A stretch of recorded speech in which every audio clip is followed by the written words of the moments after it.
नमस्कार दोस्तों, आज हम पढ़ने वाले हैं कक्षा 10 प्रश्नावली 1.2 का क्वेश्चन। दोस्तों, प्रश्नावली 1.2 जो कि एनसीईआरटी पैटर्न से है, हमने इससे पहले इसका बेसिक का वीडियो भी बना के रखा है। तो दोस्तों, आज की वीडियो में हम देखने वाले हैं कि किस प्रकार से हम प्रश्नावली 1.2 के सवालों को सॉल्व करेंगे। इससे पहले दोस्तों, क्या आपको फैक्टर आता है? यदि हाँ तो बहुत अच्छी बात है, यदि ना तो दोस्तों मैं एक बात जरूर कहूंगा कि आपको फैक्टर सीखना चाहिए। तो दोस्तों, सबसे पहले अगर मैं बात करूं कि फैक्टर क्या होता है, फैक्टर यानी अंग्रेजी में तो भाई फैक्टर कहते हैं, हिंदी में इसको गुणनखंड कहा जाता है। क्या कहा जाता है दोस्तों? गुणनखंड कहा जाता है। तो गुणनखंड करने के लिए आपको 2-3 चीजें सबसे ज्यादा जरूरी होती है ना। एक तो आपको रूल ऑफ डिविजिबिलिटी आनी चाहिए, यानी विभाज्यता का नियम का जो आपका रूल है वो आना चाहिए। दूसरी बात भाई साहब, आपको क्या आना चाहिए? टेबल आना चाहिए। कहाँ तक के टेबल आने चाहिए? मिनिमम आपको कम से कम 10th तक तो आना ही चाहिए, यानी 10 तक पहाड़े तो आपको आने चाहिए। उसके बाद आपको तीसरा नंबर क्या आना चाहिए दोस्तों? भाग आना चाहिए। अगर ये आपको आते हैं तो आप फैक्टर कर सकते हैं। तो सबसे पहले रूल को समझ लेते हैं। तो रूल नंबर 1 है कि 2 से जो संख्याएं कटेंगी, यानी 2 से विभाज्यता का नियम, हम ये कह सकते हैं कि 2 से विभाज्यता का नियम। तो 2 से कौन से संख्याएं विभाजित होती हैं? अगर इसकी बात करी जाए तो 2 से वही संख्या विभाजित होती हैं जिनके लास्ट में 0, 2, 4, 6, 8 ये शब्द अंत में आए। ये शब्द जिसके अंत में आते हैं वो 2 से विभाजित हो सकती है। अब बात करें 3 से विभाजिता के नियम की। तो जैसे मान लेते हैं कोई संख्या है 365। अब हम इस 365 में 3 + 6 + 5 करें और इनको जोड़े तो 3 6 9 9 5 14। अगर ये संख्या 3 से कट जाती है, यदि ये संख्या 3 से कट जाती है तो 365 भी 3 से कट जाएगा। तो क्या ये संख्या कट सकती है? जी नहीं। तो यानी 365 भी 3 से नहीं कटेगा। अब देख लेते हैं 360। तो जब हम इन्हें जोड़ते हैं तो 3 + 6 + 0 और ये हो गया 9। और 9 क्या 3 से कटेगा? जी हाँ। तो इसलिए ये संख्या भी कट जाएगा। यानी जब संख्या में अंकों के योग 3 से पूरी तरह विभाजित हो तो दोस्तों वो संपूर्ण संख्या किससे? 3 से विभाजित हो सकती है। अब देखिए दोस्तों, 4 से कौन सी संख्या कटेगी? तो जिसके लास्ट के 2 नंबर, यानी लास्ट के 2 डिजिट कह सकते हैं, लास्ट के 2 डिजिट या नंबर, डिजिट या नंबर भी हो सकता है, डिजिट भी हो सकता है। तो लास्ट के 2 डिजिट या नंबर 4 से कट जाए तो वो भी पूरी तरीके से 4 से विभाजित होगा। जैसे मान लेते हैं 445। तो इसका जो अंतिम 2 अंक है ये 45, अगर ये 4 से पूरी तरह विभाजित हो जाए, यानी हम 4 से भाग करें 45 में, तो शेषफल ना आए, आंसर आए। तो हम देखते हैं 4 एकम 4, ये कट जाता है और यहाँ पे आता है 5। और फिर उसके बाद यहाँ पे जब हम एक बार और लेके जाते हैं तो यहाँ आता है 4 और शेषफल आ जाता है 1। यानी ये 4 से विभाजित नहीं है, ये 45 4 से विभाजित नहीं है, अर्थात ये संख्या 4 से विभाजित नहीं होगी। अब बात कर लेते हैं, अगर कोई संख्या है, जैसे मान लेते हैं कोई बहुत बड़ी संख्या है और इसका लास्ट का अंक ये 16, ये 4 से विभाजित है, तो इस संख्या को आप 4 से भाग करेंगे तो ये पूरी तरीके से विभाजित हो जाएगी। इसी तरीके से आप कितना भी बड़ा नंबर ले लीजिए, कितना भी बड़ा नंबर ले लीजिए, अगर उसके लास्ट का 2 अंक अगर 4 से विभाजित है तो वो पूरी पूरी की पूरी संख्या 4 से विभाजित होगी। इस बात को समझे रहिए। अब देखिए इसके बाद 5 का रूल देख लीजिए। 5 का रूल क्या है दोस्तों?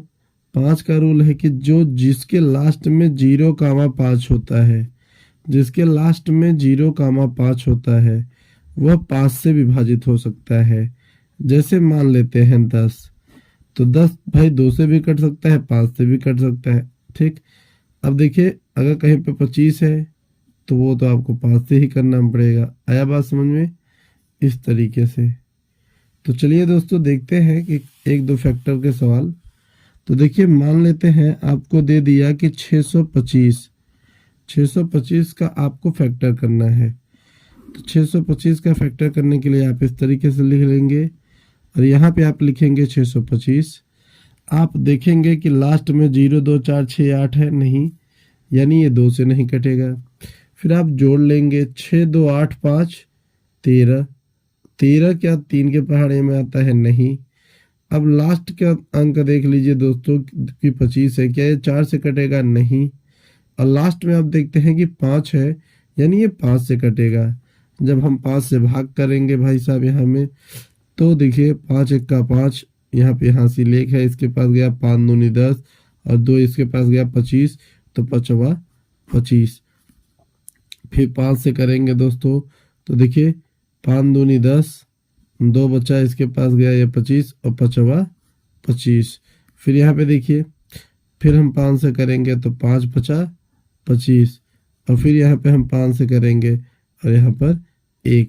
तो जो हमारे पास फैक्टर आ गया वो देखिए 4 बार 5 का गुणा है, यानी 4 बार 5 का गुणा है। इस तरीके से आ गया।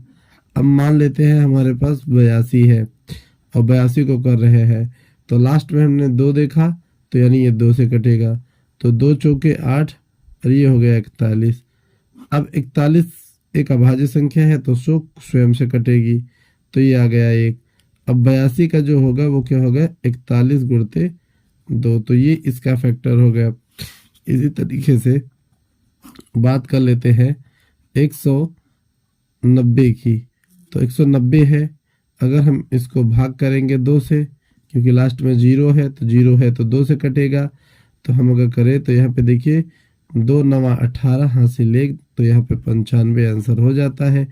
अब 95 आ गया, 5 आ गया, यानी ये 5 से कटेगा। हम 5 से कर देते हैं, तो 5 1 के 5, ठीक, 5 1 के 5 और यहाँ 4 इसके पास गया तो ये 45 हो गया, यानी 5 9 45। तो इस तरीके से देखिए हमारे पास 19 हो गया। अब यहाँ पर हम 19 से भाग करेंगे तो यहाँ पे 1, तो हमारे पास जो इसका फैक्टर हो गया वो हो गया 2 × 5 × 19। इस तरीके से बात आया समझ में दोस्त? एकदम प्यार से। चलिए देखते हैं हम प्रश्नावली को, क्योंकि अब हमें यहाँ वहाँ पे इसी का काम करना है। ठीक दोस्तों, चलिए दोस्तों यहाँ पे हमें पहला ही करना है 140 का। तो देखते हैं 140 को करते हैं, देखते हैं क्या आता है इसका आंसर दोस्तों। तो 140 को हम क्या करेंगे, वही हम 140 को फैक्टर करेंगे। तो 140 लिखा है, लास्ट में 0 है तो इसका मतलब हमें 2 से करना है। तो हमारे पास क्या हो जाएगा दोस्तों? तो हमारे पास यहाँ पे 70 हो जाएगा। फिर हम 2 से करेंगे, हमारे पास यहाँ 35 हो जाएगा। ठीक, तो देखिए इसी तरीके से कम होते चला आता है। फिर हम यहाँ 5 है लास्ट में, तो 5 से करेंगे, फिर हमारे पास यहाँ पे 7 आ जाएगा। अब 7 एक अभाज्य संख्या है, 7 एक अभाज्य संख्या है जो कि केवल खुद से ही कटेगी, और हमें यही लिख देना होता है दोस्तों कि 2 गुणते 2 गुणते 5 गुणते 7, जो कि हमारा आंसर हो जाएगा। और फिर देखिए दोस्तों ये एक इस तरफ 156 का हमें इस तरफ कर लेना है। ठीक दोस्तों, अब देखिए 156 का जब हम करेंगे 2 बार 2 से करेंगे दोस्तों, तो यहाँ पे 78 आ जाएगा। ठीक दोस्तों, क्यों 78 आ जाएगा भाई? देखो 2 से कट जाएगा, 2 से काटेंगे तो 78 आएगा। ठीक, फिर उसके बाद देखिए दोस्तों आप फिर 2 से काटेंगे तो कितना आ जाएगा दोस्तों? 39 आ जाएगा। फिर आप 2 से काटे, आप 2 से नहीं कटेगा दोस्तों, अब 3 से कटेगा तो यहाँ पे 13 आ जाएगा, और फिर आप 13 से काटेंगे तो यहाँ पे 1 आ जाएगा। ठीक दोस्तों, तो जो आपका आंसर बनेगा 2 × 2 × 3 × 13, ये आपका फैक्टर आ जाएगा। अब आप 38 25 को देखते हैं, करके देखिए। 38 और 25 को हमने लिख लिया। अब 38 और 25 को हम करेंगे, तो जब 38 25 को करेंगे तो देखिए दोस्तों, यहाँ पे लास्ट में 2 तो है नहीं, लेकिन अगर इन्हें जोड़ दिया जाए तो 3 8 11, 11 2 13, 13 और 5 18, और 18 3 से कटता है, यानी ये 3 से कट जाएंगे। 3 से जब हम काटेंगे दोस्तों, तो हमारे पास यहाँ पे 1275 आंसर हो जाएगा। कितना हो जाएगा दोस्तों? 1275। और फिर 1275 को हम देखेंगे तो ये फिर 3 से कटेगा, क्योंकि इनको जोड़ने पर इसका योग 3 से कट जाएगा। अब देखिए, जब 1275 आ गया तो यहाँ पे जब 3 से काटेंगे तो 425 बचेगा, और जब 425 आ गया तो अब इनको जोड़ने पे उनका योग 3 से नहीं कटेगा, और लास्ट का 2 अंक 4 से नहीं कटेगा, अंतिम का अंक 5 से कट रहा है, इसलिए हम 5 से काटेंगे। तो यहाँ पे आंसर आएगा 85। फिर उसके बाद हम 5 से भाग करेंगे तो यहाँ पे आ जाएगा 17, और ये हो गया 17, और यहाँ पे आ गया 1। तो इस तरीके से 3 गुणते 3 गुणते 5 गुणते 5 गुणते 17, इस तरीके से इसका ये आंसर हो गया। ठीक, अब देखिए, अब हमारे पास जो अगला क्वेश्चन है वो है 5005। चलिए देख लेते हैं। 5005 इस तरफ से 5005। ठीक, अब देखिए, इस यहाँ पे अगर हम देखें तो ये 5 से कटेगा, क्योंकि लास्ट में 5 है तो केवल 5 से कटेगा। काट देते हैं, 5 1 का 5 और 0 1। ठीक, अब देखिए यहाँ पे हो गया 1001। अब ये 7 से कटेगा दोस्तों, और जब ये 7 से कटेगा तो हमारे पास यहाँ पे 143 आंसर होगा। कितना होगा? 143।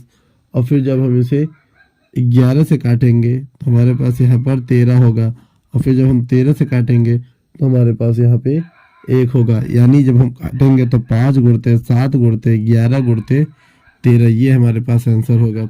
अब हम बात कर लेते हैं, यहाँ पे हमारे पास जो है वो है कि 74 और 29। जब हम 74 29 को करते हैं तो हमारे पास क्या होता है? जब 74 और 29 को करेंगे तो देखिए दोस्तों, 17 से काटेंगे दोस्तों, 17 से काटेंगे तो यहाँ पे 437 आ जाएगा। और जब 437 को काटना होगा तो हम 19 से काटेंगे, यहाँ पर 23 आ जाएगा, और फिर लास्ट में ये 23 से कटेगा, जिसके कारण से यहाँ पे 1 आएगा। और फिर हम लिख देंगे यहाँ पर कि 17 गुणते 19 गुणते 23 से, ये हमारा हमने फैक्टर ज्ञात कर लिया। अब बात आया समझ में दोस्तों। चलिए चलते हैं अगले क्वेश्चन की तरफ। ये दोस्तों, इस तरीके से हमें क्या करना पड़ेगा कि हमें 26 और 91 का एक बार क्या कर लेना पड़ेगा, हमें यहाँ से इसका फैक्टर निकाल लेना पड़ेगा। ठीक दोस्तों, तो जब हम 26 और 91 का फैक्टर करके सवाल को करेंगे दोस्तों, हमें क्या निकालना है? मास वाला से निकालना है ना। तो एक बार आपको 26 का फैक्टर करना पड़ेगा। देखिए, हमने यहाँ पे 26 का फैक्टर कर लिया, तो 2 से काटेंगे तो हमारे पास यहाँ पे 13 आ जाएगा। देखिए, जब 26 का हम फैक्टर करेंगे तो यहाँ पे हमारे पास 13 हो गया, और फिर यहाँ पे 13 से काटेंगे तो हमारे पास यहाँ पे 1 हो गया। ठीक, इसी तरीके से जब हम 91 का कर लेंगे दोस्तों, तो यहाँ पे हमारे पास 7 से काट देंगे तो 13 हो जाएगा, और फिर यहाँ 13 से काट देंगे तो यहाँ पे 1 हो जाएगा। फिर हमें क्या करना पड़ेगा दोस्तों? देखिए, अब हम लिखेंगे 26 बराबर, तो यहाँ पे जो इनका गुणनखंड आया है वो लिख देंगे 2 गुणते 13। ठीक, और ये इसका हो जाएगा दोस्तों, किसका दोस्तों? 91 का। तो हो गया 7 गुणते 13। तो इस तरीके से जब हम इनका मस निकालेंगे तो हमारे पास इनका मस हो जाएगा कितना दोस्तों? देखिए, जो मिल रहा होता है वही मस होता है। हमने बेसिक वीडियो में इसे पहले भी बता रखा है, अगर आपने वहाँ नहीं देखा है तो मसोला से जरूर जाके देखिए। तो इस तरीके से इसका ये मस हो गया। ठीक, अब बात कर लेते हैं लसा की। तो हम यहीं पे लसा निकाल लेते हैं। आप अलग अलग करके निकाल लेंगे, बेसिक वीडियो जरूर देखिए, वहां से आपको समझ में भरपूर आएगा। तो यहाँ पे देखिए, जब हम ये तो मसा हो गया, अगर हम इसी जगह पे लसा निकालते हैं तो कैसे निकालते हैं? तो पहले देखिए, 2 नीचे दिया है, नहीं दिया है तो भी लिखना है। 13 मिल रहा है तो 13 लिखिए, फिर आपका ये 7 ये लिखिए। अब देखिए, 13 सत्ते 91 और 91 दूनी 182, ये आपका 182। तो जो आपका लसा हो गया दोस्तों, वो कितना हो गया? इसका 182। अब आपको सिद्ध करना है दोस्तों कि दो संख्याओं का गुणनफल बराबर लसा गुणते मसा। तो आप यहाँ पे लिख सकते हैं कि दो संख्याओं का गुणनफल बराबर इस तरीके से आप लिख सकते हैं, गुणनफल बराबर लस गुणते मस या मस गुणते लस जो है उससे कोई दिक्कत नहीं है। तो दो संख्याएं जो थी 26 और 91, तो 26 गुणते 91 और लसा क्या आया है दोस्तों 182 गुणते 13। तो जब आप 26 और 91 का गुणा करिए और एक तरफ 182 गुणते 93 का गुणा करिए। ठीक दोस्तों, जब दोनों को हम गुणा करते हैं तो दोनों साइड में 2366 आता है। कितना आता है 2366, जिससे हमें पता चल जाता है कि हमारा सवाल सही है, यानी दोनों तरफ मान बराबर आ चुका है 2366। ठीक, अब चलिए देख लेते हैं इसी तरीके से इसमें हम। तो देखिए दोस्तों, इसी तरीके से आपको मान निकाल लेना है। मैं डायरेक्ट करता हूँ। तो 510 और ये आपका 92। जब हम 510 और 92 का लसम मसा निकालेंगे दोस्तों, तो देखिए दोस्तों पहले तो उसको फैक्टर करना पड़ेगा। तो जब हम फैक्टर करने के लिए चलेंगे तो 510 का जो फैक्टर होगा दोस्तों वो होगा 2 गुणते 3 गुणते 5 गुणते 17, और जो 92 का होगा दोस्तों वो होगा 2 गुणते 23। और इसी दिशा में दोस्तों जब हम इसका मौसा निकालेंगे तो देखिए दोस्तों यहाँ पे ये 2 मिल रहा है तो ये 2 हो गया। अब देखिए 3 यहाँ से मिला तो यहाँ पे 3 भी हो गया। तो अब हमने क्या देखा कि जब हम इसका मौसा निकालना चाहते हैं, देखिए माफ करिएगा यहाँ पे 3 नहीं है, ये 23 है, ये 23 है, तो ये नहीं हुआ। तो यानी केवल मौसा इसका कितना हुआ दोस्तों, केवल 2 है। मौसा क्या है, केवल 2 है। अब हम बात कर लेते हैं कि अगर लसा निकाला होता तो क्या होता है।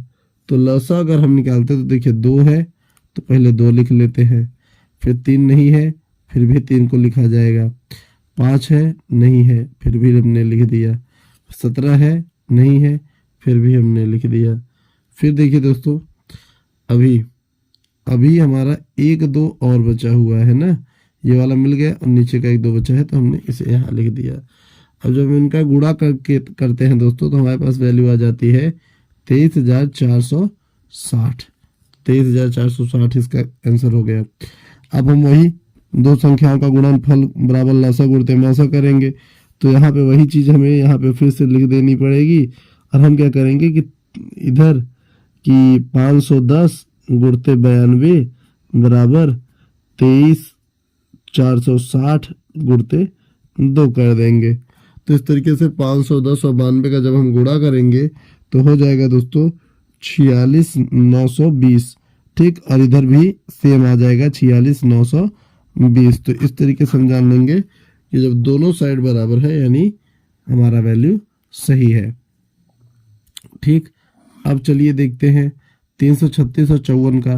तो 336 और 54, तो 336 और 54 अगर इन दोनों को देखते हैं तो देखिए 336 और 54 को जब हम करेंगे तो 336 का करेंगे तो 2 गुणते 2 गुणते 2 गुणते 2 3 गुणते 7 इस तरीके से होगा। और जब 54 का करेंगे 2 गुणते 3 गुणते 3 गुणते 3 इस तरीके से हो जाएगा।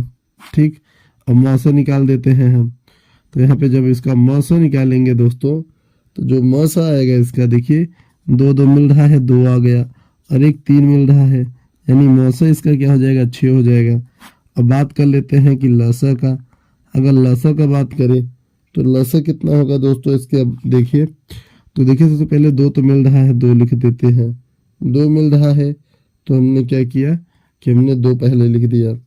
इसी तरीके से देखिए ये वाला 2 नहीं मिल रहा है फिर भी 2 लिखना पड़ेगा, ये वाला 2 नहीं मिल रहा है फिर भी 2 लिखना पड़ेगा, ये वाला नहीं मिला फिर भी लिखना पड़ेगा, एक बार 3 मिला लिखना पड़ेगा, फिर 7 लिखना पड़ेगा, फिर ये 2 बार 3 और लिखना पड़ेगा, यानी 3 हो गया, 4 2 हो गया और 1 7 हो गया। ठीक, तो इस तरीके से हमने कर दिया। अब जब हम इन सारे के सारे का गुणा करेंगे, ठीक, तो जब इन लोगों का गुणा कर देंगे तो हमारे पास जो आंसर होगा दोस्तों वो होगा 3024। क्या होगा दोस्तों 3024। ठीक, अब हम वही दो संख्याओं का गुणनफल बराबर लसम गुणते मौसा जो यहाँ पे लिखा हुआ है सेम वही करेंगे।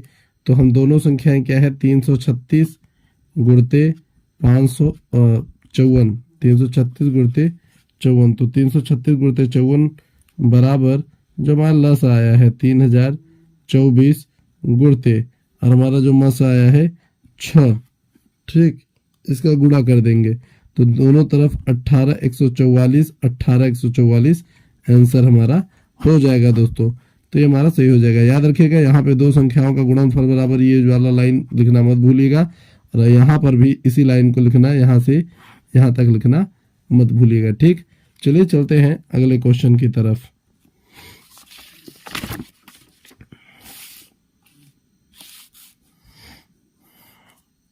चलिए दोस्तों देखिए क्वेश्चन नंबर 3 पे चलते हैं कि अभाज्य गुणनखंड विधि द्वारा निम्नलिखित पूर्णांकों के म स व ल स ज्ञात करो। इस तरीके से उन्हें बोल दिया है। ठीक, अब देखिए इस सवाल को सेम जैसे हमने अभी कर रहे थे हम लोग, सेम उसी तरीके से सवाल को करना है और कुछ नहीं, जिस तरीके से भी हम लोग कर रहे थे ना। तो इस तरीके से उसने बोला है कि बस आपको कुछ नहीं म स व ल स ज्ञात करना है और कुछ नहीं। तो हम क्या करेंगे देखिए, हम लिख देंगे एक तरफ 12 15 21।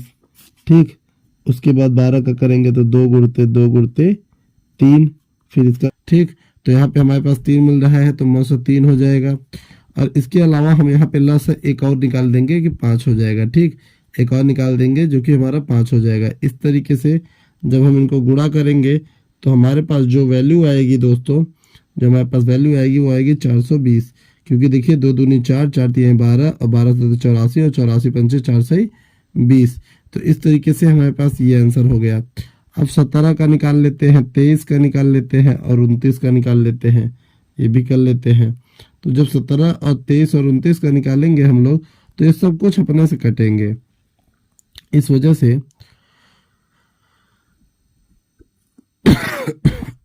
से यहाँ पे जो मौसा होगा, मौसा कुछ न मिल पाने की वजह से 1 होगा और लसा हमें इन्हीं का गुणा कर देना होता है। तो लसा जब इन्हीं का गुणा कर देंगे तो 11 3 3 9 ये इनका लसा हो जाएगा। अब बात कर लेते हैं 8 9 और 25 के लसा और मौसा की। तो 2 के 2 2 दूनी 4 और 4 दूनी 8। ठीक, 3 तरीका 9 और 5 5 25। अगर हम बात करें कि मौसा कैसे निकाला जाएगा तो मौसा निकालने के देखिए तरीके, इसमें कुछ मिल रहा है नहीं, यानी मौसा कितना होगा दोस्तों 1। और लसा की बात करें तो लसा क्या होगा दोस्तों, तो सबसे पहले याद रखिएगा कि कोई एक दूसरे से कुछ नहीं मिल रहा है, यानी 8 9 72, 8 9 72 और 72 25 में, अगर 72 25 में देखेंगे तो 1800 आंसर आता है दोस्तों। यानी हमारे पास यही व्यवस्था है कि इनको हम गुणा करके अपना लसा निकाल लें।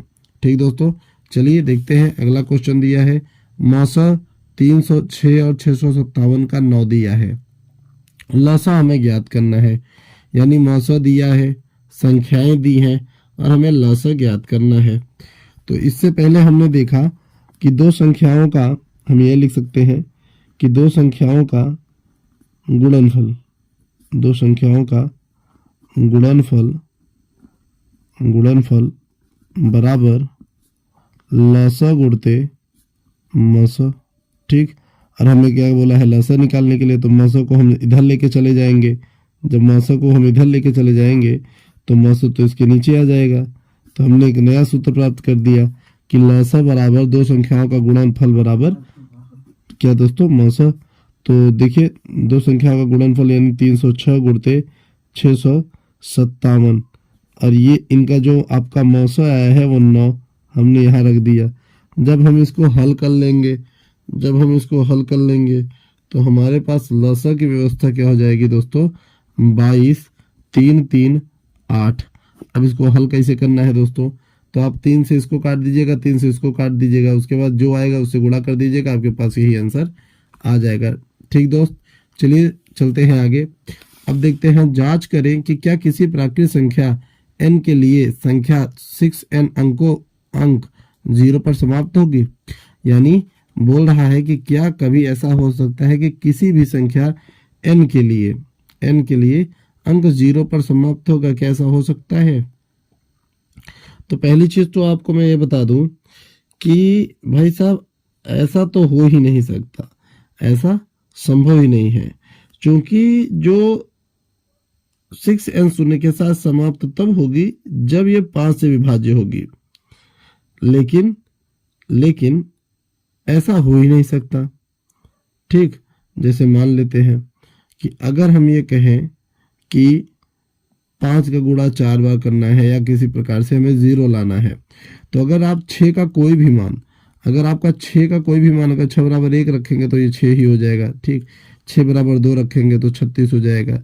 अगर 6 बराबर आप 3 रखेंगे तो कभी भी जो है इकाई का अंक, इसमें अंक जो है 0 नहीं होना है। ठीक, बात आया समझे? तो 0 पर कभी भी इसका समाप्ति नहीं हो सकता है। तो आप ये भी लिख सकते हैं कि देखिए 6 के जो फैक्टर हैं 2 और 3 हैं। ठीक, इसलिए इसके गुणनखंड जो है 2 और 3 है, इस वजह से ये शून्य पे समाप्त नहीं हो सकती है। ठीक दोस्तों, तो इसका कोई आंसर नहीं है, बस आप ये लिख सकते हैं कि यह संभव नहीं है क्योंकि 6n के अभाज्य गुणनखंडों में केवल 2 और 3 है और अंक गणित के मूलभूत प्रमेय की अद्वितीयता का गुण आश्वासित करता है कि 6n के अन्य गुणनखंड नहीं है। इस तरीके से आप लिख के इसको हटा सकते हैं। बात आया समझ में? बाकी इसमें कोई आपको कुछ करना नहीं है, बस आपको हिंदी ये लिख के हटा देना है। ठीक दोस्तों, अब देखिए व्याख्या कीजिए कि 7 गुणते 11, 13 प्लस 13 और 7 गुणते 6 गुणते 7 गुणते 6 गुणते 5 गुणते 4 गुणते 3 गुणते 2 गुणते 1 प्लस 5 भाज्य संख्याएं क्यों हैं, ऐसा उसने बोला है। तो हम यहाँ पे क्या करते हैं, हम एक बार इसको चेक कर लेते हैं। तो 7 गुणते 11 गुणते 13 गुणते प्लस 13, तो इसको अगर हम करेंगे दोस्तों तो देखिए ये हो जाएगा आपका कितना दोस्तों, ये आपका हो जाएगा 171। ये कितना हो जाएगा दोस्तों, 171।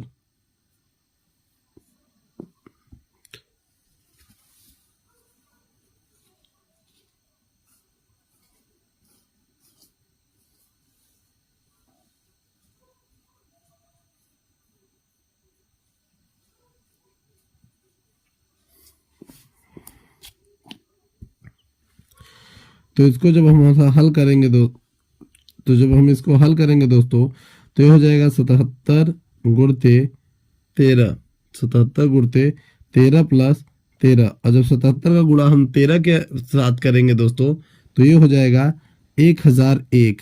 तो ये हो गया 1001 प्लस 13, और जब इनको जोड़ देंगे दोस्तों तो हो जाएगा 1014। ठीक, तो ये हो जाएगा 1014। ठीक दोस्तों, अब जब इनका गुणा करके हम लिखेंगे दोस्तों, जब हम 7 6 5 4 3 2 1 प्लस 5, जब हम इनका गुणा करके लिखेंगे दोस्तों तो इनका सारा वैल्यू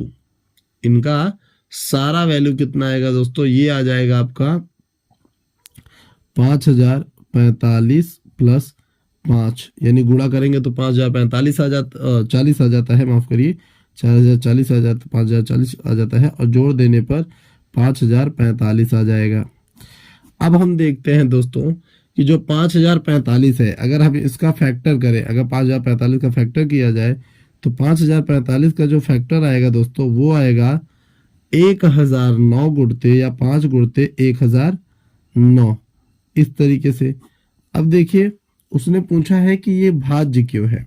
ठीक, उसने पूछा है कि भाज्य है क्यों, और अगर हम इसी तरीके से 1014 का निकाले होते, अगर हम 1014 का निकाले होते तो हमें क्या पता चलता है, हमें पता चलता है कि 2 गुणते 13 गुणते 3 गुणते 13 गुणते ये आपका 13।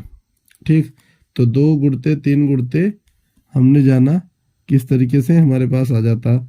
ठीक, दोनों जो है विभाज्य है, तो हम जान लिए कि भाई ये एक संयुक्त संख्या है। ये क्या है, एक संयुक्त संख्या है, इस वजह से ये विभाजित है। अब संयुक्त संख्या क्या होती है, तो संयुक्त संख्या वो संख्याएं होती हैं जो अपने अलावा किसी कम से कम एक संख्या और किसी से विभाजित हो रही हो तो उसे हम क्या कहते हैं दोस्तों, उसे हम संयुक्त संख्या कहते हैं।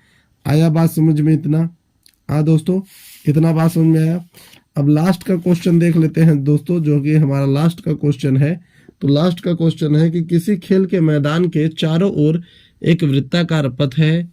इस मैदान का एक चक्कर लगाने में सोनिया को 8 मिनट लगता है, जबकि इसी मैदान का एक चक्कर लगाने में रवि को 12 मिनट लगता है। मान लीजिए कि वो दोनों एक ही स्थान और एक ही समय पर चलना प्रारंभ कर देंगे, तो एक ही दिशा में चलते हैं, कितने समय बाद वे पुनः प्रारंभिक उसी स्थान पर मिलेंगे? तो दोस्तों कुछ नहीं करना है, जो टाइमिंग दिया है 18 मिनट और 12 मिनट, जो टाइमिंग दिया है 18 मिनट और 12 मिनट, इन्हीं का हमें फैक्टर निकाल लेना है। तो 2 करेंगे तो 3 यहाँ पे 3 यहाँ पे, ठीक। तो 2 तिया 9 और 1 मिनट यहाँ पे करना है। हाँ तो देखिए 2 तिया 6 और 6 तिया 18, ठीक दोस्तों। तो कुछ नहीं करना है दोस्तों, बस आपको करना क्या है, जो आपको टाइम दिया है उसी को आपको यहाँ पे रख देना है। और जब आप इसका निकालेंगे फैक्टर तो 2 के 2, 2 तिया 6 और 6 तिरिक 18, इसका हो जाएगा 2 के 2, 2 दूनी 4 और 4 तिहाई 12। और इनका आपको लॉसा निकाल लेना है। जब आप इनका लॉसा निकाल लेंगे तो आपको टाइम ही बताना है कि कितने देर बाद वो मिलेंगे। तो ये देखिए 2 यहाँ पे, फिर आप यहाँ पे 3 लिख दीजिए, फिर आप एक बार और 3 लिख दीजिए और एक बार 2 लिख दीजिए। तो देखिए दोस्तों 2 तिहाई 6, 6 तिरिक 18 और 18 दूना 36। तो हम कह सकते हैं कि वो 36 मिनट बाद वापस मिलेंगे। वो कितने देर बाद मिलेंगे? 36 मिनट बाद। तो दोस्तों इसी के साथ ये वीडियो यहीं पर ख़त्म होगा, क्योंकि हमने इसमें के सारे क्वेश्चन कर लिए हैं। हम मिलेंगे दोस्तों आपसे एक अगली वीडियो में, तब तक के लिए धन्यवाद।